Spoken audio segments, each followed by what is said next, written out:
Hi everybody. So the question that I've got, I wanted to address today is some folks have asked me, how do I train when it comes to a contest? Like, how many reps do I use? Am I increasing my reps? You know, the old school thought has been more reps equals more definition.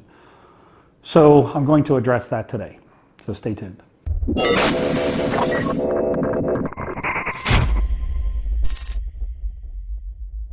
All right, hi everybody. Thanks for joining, and thanks again for helping us hit 100,000 subscribers. Thank you very much for all your support.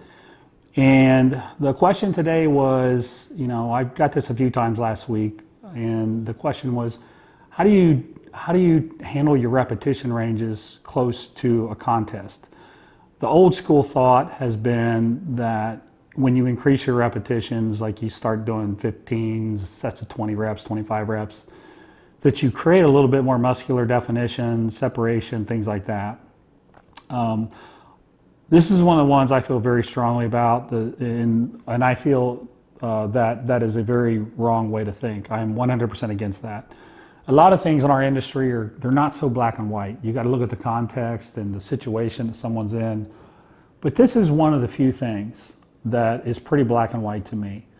I believe that when you lighten the weight up, you're asking for your muscles to essentially shrink.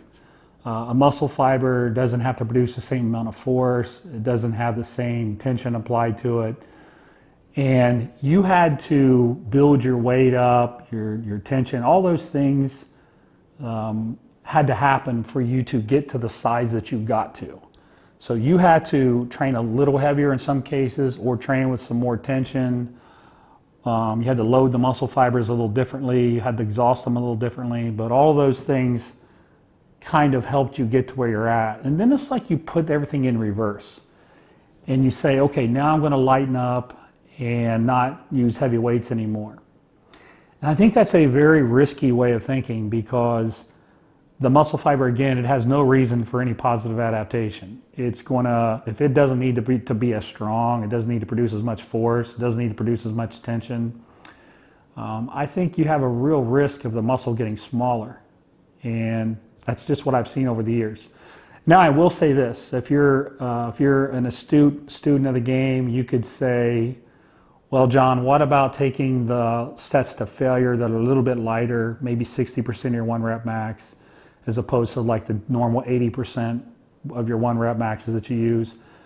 And I get that. I get that. I get the everybody now calls it metabolic training, where you're looking for growth via metabolites and things like that, all that sciencey stuff. I do get that. But I would still always tell you, make sure you don't abandon the sets of 6, the sets of 8, the sets of 10. Don't abandon those. I really, really think that those are very valuable, and particularly the sets of 6 to 8 and fast twitch muscle fibers. If those are the muscle fibers that have the most capacity to grow. I do realize, and I've shared this with you before, that the slower twitch muscle fibers, a lot of people don't think they can grow, but they actually can grow too.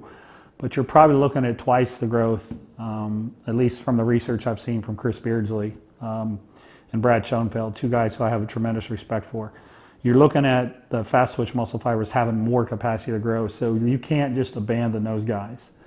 And again, if you're using a little bit lighter weight to failure, you're probably covering a lot of that.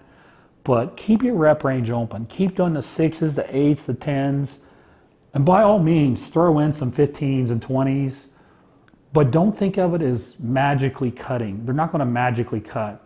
They'll actually stimulate or help maintain growth in your slow twitch muscle fibers. So think of it that way. Think of your training as a time to, you know, you're probably going to have a hard time building muscle when you're dieting, right? But at least try to maintain it. At least try to maintain it. And, you know, I've talked a little bit about nutritionally, how you should really not sacrifice any nutrition around the training window. That also applies to your training. So don't lighten up under this false belief that lightening up the weight and doing more reps is going to magically make you more defined. That's going to come from your diet, okay? That's going to come primarily from your diet, and then if you guys are into the chemical part of it, there's chemicals that do that. But just don't back off your weight and abandon your heavier sets. short and sweet message for the day, but I just wanted to address that, and I appreciate the questions.